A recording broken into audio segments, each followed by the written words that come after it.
തിരുവനന്തപുരം കോർപ്പറേഷനിൽ കാഞ്ഞിരമ്പാറ വാർഡിൽ LDFിൻ്റെ സ്ഥാനാർത്ഥിയായി മത്സരിക്കുന്ന അയ്യപ്പദാസാണ് നമ്മളോടൊപ്പം. കന്നി അംഗത്തിനാണ് ഇറങ്ങുന്നത്. കോർപ്പറേഷൻ BJPയുടെ കയ്യിലാണ്, നമ്മുടെ ഈ വാർഡ് BJPയുടെ കയ്യിലാണ്, കാഞ്ഞിരമ്പാറ വാർഡ്. അപ്പോൾ ഇത് പിടിച്ചെടുക്കുക എന്ന നിയോഗമാണ് പാർട്ടി ഏൽപ്പിച്ചിരിക്കുന്നത്. എത്രമാത്രം വിശ്വാസമുണ്ട് ഇത് പിടിച്ചെടുക്കാൻ സാധിക്കുമെന്ന്? 100% വിശ്വാസമുണ്ട്. കാരണം ഈ പ്രദേശത്തെ അടിസ്ഥാനപരമായിട്ടുള്ള പല കാര്യങ്ങളിലും BJPയുടെ പ്രവർത്തനം വളരെ മോശമായ രീതിയിലായിരുന്നു. റോഡുകൾ തന്നെയായിരുന്നാലും മറ്റ് നമ്മുടെ പ്രദേശത്തെ നമ്മുടെ സർക്കാർ ഇപ്പം കോളനിയെല്ലാം മാറ്റിപ്പം നഗറുകളാണ് ഇപ്പം ആക്കിയിരിക്കുന്നത്. ഇപ്പോൾ VKP നഗറിൻ്റെ അകത്തുള്ള അവിടുത്തെ ജനങ്ങൾ സാധാരണക്കാരിലും താഴെ ജീവിക്കുന്ന ആൾക്കാരാണ്.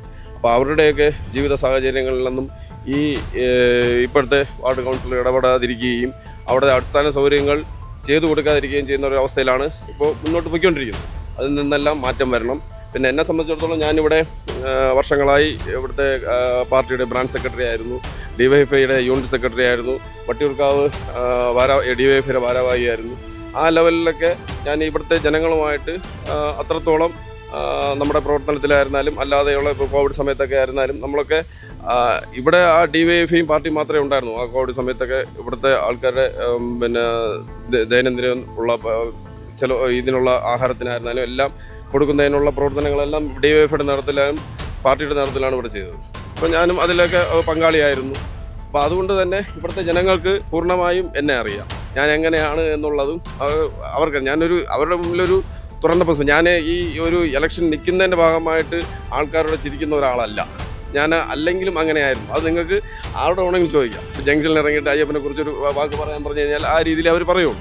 അപ്പോൾ അത് നിങ്ങൾക്ക് അത് ചോദിക്കാവുന്നതാണ്. അപ്പോൾ ഞാനൊരു പച്ചയായ ഒരു മനുഷ്യനാണ് എന്നുള്ള രീതിയിൽ തന്നെ എനിക്ക് ഇവിടുത്തെ ജനങ്ങൾ എന്നെ ജയിപ്പിച്ച് കോർപ്പറേഷനിൽ അയക്കും എന്നൊരു വിശ്വാസം എനിക്ക് 100% ഉണ്ട്. നമ്മുടെ LDF ജയിക്കും. അതുപോലെ തന്നെ LDF തന്നെയാണ് കോർപ്പറേഷൻ ഭരിക്കാൻ പോകുന്നത്. കാരണം അറിയാലോ, എല്ലാ മേഖലയിലും ഈ പറയുന്ന സാധാരണക്കാർക്ക് വേണ്ടിയിട്ടുള്ള പല കാര്യങ്ങളും കോർപ്പറേഷൻ നല്ല രീതിയിൽ തന്നെ ചെയ്തു വരികയാണ്. അത് നമ്മുടെ പിണറായി സർക്കാരിൻ്റെ ഒരു 3ാം സർക്കാർ തുടരുന്നതിന് വേണ്ടിയിട്ടുള്ള മുന്നോടിയായിട്ടുള്ള ഒരു ഇലക്ഷനിൽ വീണ്ടും തിരുവനന്തപുരം കോർപ്പറേഷൻ നമ്മൾ തന്നെ പിടിക്കും എന്നുള്ളൊരു വിശ്വാസം, അതോടൊപ്പം കാഞ്ഞിരമ്പാറ വാർഡും നമുക്ക് തന്നെ എന്നുള്ളൊരു വിശ്വാസം എനിക്കുണ്ട്. അപ്പം കോർപ്പറേഷൻ 40 വർഷമായി നമ്മൾ വിട്ടുകൊടുത്തിട്ടില്ല. അപ്പം വിട്ടുകൊടുക്കില്ല എന്ന് തന്നെ കുറച്ച് തീരുമാനമാണ്. വിട്ടുകൊടുക്കില്ല, 100% വിട്ടുകൊടുക്കില്ല. ഇപ്പോഴേ തന്നെ നമുക്ക് എത്രത്തോളം നമ്മളെ യുവ തലമുറയ്ക്കാണ് പാർട്ടി ഈ നമ്മുടെ സ്ഥാനാർത്ഥിത്വം എല്ലാം കൊടുത്തിരിക്കുന്നത്. ഞാൻ യുവാവെന്നുള്ളതല്ല, ഞാൻ അതിനേക്കാളും ഒരു 30 വയസ്സിന് താഴെയുള്ള 13 പേരാണ് നമ്മുടെ കോർപ്പറേഷനിൽ മത്സരിക്കുന്നത്. അതേപോലെ തന്നെ 50% സ്ത്രീ സമന, അത് സ്വാഭാവികമായിട്ടുള്ളതാണ്. എന്നാലും സ്ത്രീകൾക്കും എല്ലാം പ്രാധാന്യം കൊടുത്തുകൊണ്ടുള്ള ഒരു സ്ഥാനാർത്ഥി പട്ടികയാണ് നമ്മുടെ പാർട്ടി പുറത്തിറക്കിയിരിക്കുന്നത്. അപ്പോൾ അതിൽ നിന്നൊക്കെ നമ്മുടെ സർക്കാർ, നമ്മുടെ ഭരണം തന്നെയാണ് വീണ്ടും തിരുവനന്തപുരം കോർപ്പറേഷനിൽ വരാൻ പോകുന്നതും വിജയിക്കുന്നതും. അപ്പോൾ വളരെ പ്രതീക്ഷയോടുകൂടിയാണ് നമ്മുടെ കാഞ്ഞിരമ്പാറ വാർഡിൽ അയ്യപ്പദാസ് മത്സരിക്കുന്നത്. ഇത് പിടിച്ചെടുക്കുക എന്ന ലക്ഷ്യമാണ് പാർട്ടി കൊടുത്തിരിക്കുന്ന ചുമതല. പാർട്ടി ഉദ്ദേശിക്കുന്നത് ഇത് പിടിച്ചെടുക്കുക എന്നത് തന്നെയാണ്. ആ ഒരു കർത്തവ്യം നിറവേറ്റാൻ സാധിക്കുമെന്നുള്ള വിശ്വാസത്തിൽ അയ്യപ്പദാസിൽ നിന്ന് വിടവാങ്ങുന്നു. നന്ദി, നമസ്കാരം.